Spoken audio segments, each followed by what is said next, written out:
With all the noise on the campaign trail this year about what's wrong with America, it caught our eye when journalists James and Deborah Fallows filed a report on places that seem to be getting things right, even across partisan divides. To find out more, I caught up with the Fallows in Greenville, South Carolina.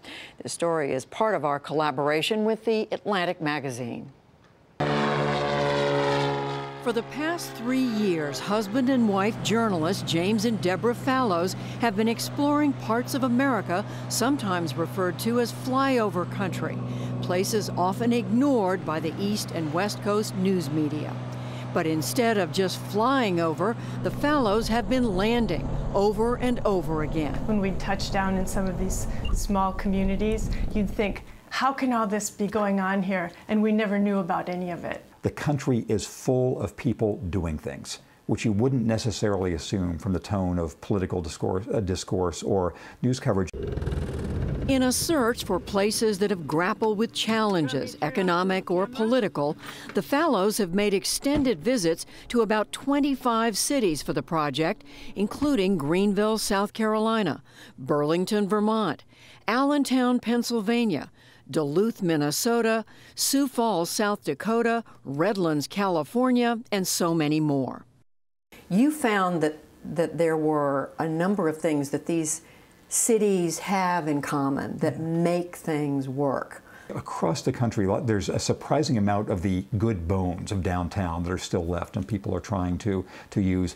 You see very crucially the fact that national politics, which are so divisive and so poisonous now, just don't come into the local discourse. Why is having a downtown important? To a surprising degree, just the identity of this is a place where there's a there depends on having a downtown with restaurants and with not just a shopping mall.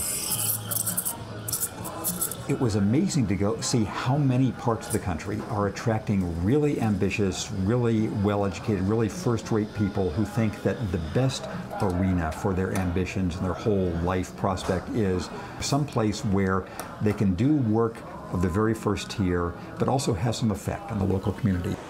Beautiful. The falls are a really nice way to link the past and the present. A prime example, Greenville, South Carolina. Once known for the textile industry, its mills line the Reedy River in the heart of the city. Now the mills are long gone or repurposed, but the river remains at the center of the community, lined by hotels and restaurants as it flows through a stunning urban park that's a magnet for tourists and locals alike. The evolution was no accident. We reinvented the downtown just as we reinvented the local economy. Knox White, mayor of Greenville for more than 20 years and a chief architect of the city's redevelopment, says city fathers set out decades ago to plan for the future. In the 1970s, when textiles were still very viable, the leadership in Greenville very intentionally decided that we needed to diversify. They brought in and recruited companies like General Electric, and today GE is a major presence here, and that put us in really good stead because later the textile industry would collapse. I think they're very self-conscious about what they're doing in Greenville and also aware that these things aren't going to be decreed from on high. It's just in part of our DNA of how we operate. Remaking Greenville took government and business working together, says Nancy Whitworth, Greenville's Director of Economic Development. The public-private partnership of working together, the city and the county, you see that every day in sort of how we approach dealing with companies that we try to bring into Greenville. An active local government pushing incentives like tax breaks and favorable zoning have made so-called public-private partnerships possible, both in developing the downtown and in luring major manufacturers to the area, like BMW and Michelin. These companies provide tens of thousands of jobs and bring an international influence to this small southern city. It is definitely conservative, by and large. Danielle Vinson teaches political science at nearby Furman University. We have pockets of Democrats in the city limits particularly, but everywhere else is very Republican. And so our senators are Republican, all of our congressional delegation up here is Republican. Vincent says the government's partnership with business may seem inconsistent with Republican philosophy, but it's a way to make things work.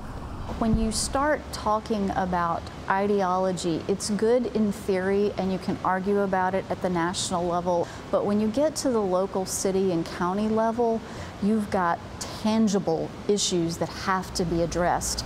There's no question Greenville's economy is booming. Half a dozen cranes dot the skyline as new hotels, condos, and office buildings multiply. But some are asking if the benefits have reached all of Greenville's residents, about 15% of whom are poor. How fast is gentrification happening here? It's happening very rapidly, even in my neighborhood. Chandra Dillard is a Democratic state representative from Greenville. I received letters at my home saying, do you want to sell? I mean, there is pressure against the neighborhood. So how is the community dealing with that? Well, I think you must be intentional, Judy. We must be intentional about making sure that people are trained, they're ready, that there is policy to protect people who currently live in these neighborhoods so that they'll be able to stay there. How would you describe today the racial relationships in this community in the context of the history of this part of the state? I think there is racial harmony in our city. Again, I believe the challenge now is economic disparity that separates us and not the races. The congregation at Greenville's Redemption Church would seem to confirm that. 60% of its 20,000 members are African American. The rest mainly white. Most of the whites are Republicans, most of the blacks Democrats. On politics, they disagree fiercely, but each Sunday they worship as one. The Reverend Ron Carpenter is their pastor. In our world, we call it a culture of honor. There is such a culture of disrespect that prevails in society, I think, through media, through government, through politics, that I tell people that no matter if you disagree with this person's politics, whether or not you agree with their position, honor the person. It's easier to treat that person as somebody who has good parts and bad parts, and you disagree on some things, and you'll try to contain those, where you can come to kind of practical solutions. One such solution addresses the education gap that keeps many African Americans from sharing in the wealth of high-tech jobs in and around Greenville. Maddie.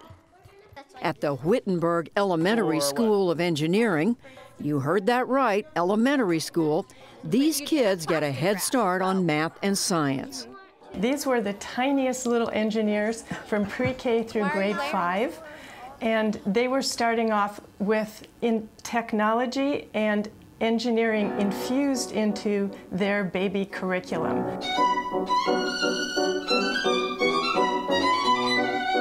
And the South Carolina Governor's School for the Arts and Humanities, a public boarding school, gives high school students from across the state an opportunity to pursue excellence.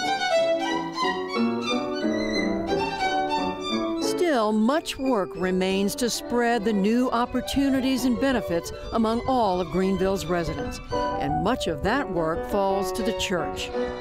What I do is I usually try to bring businesses and bring our government officials to the table and say, I can't take care of all of them, but I can help with this child care issue if we can get the Greenville transit system operating in this community too.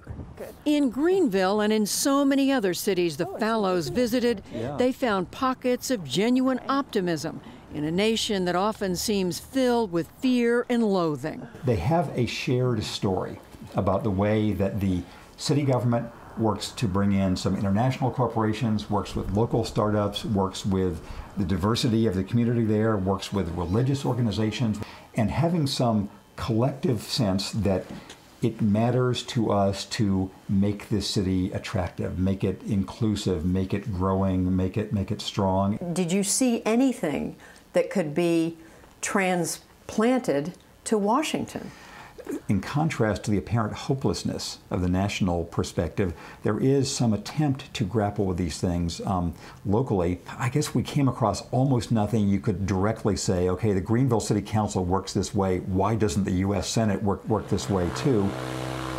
But in the meantime, people in Greenville and Fresno and Dayton and Duluth and Allentown and Central Oregon and all the rest can learn from what each other are doing and get greater strength from that sense of network. And so James and Deborah Fallows continue their journey in the belief that these places and others like them are the real story of America today, even more than what's going on in Washington.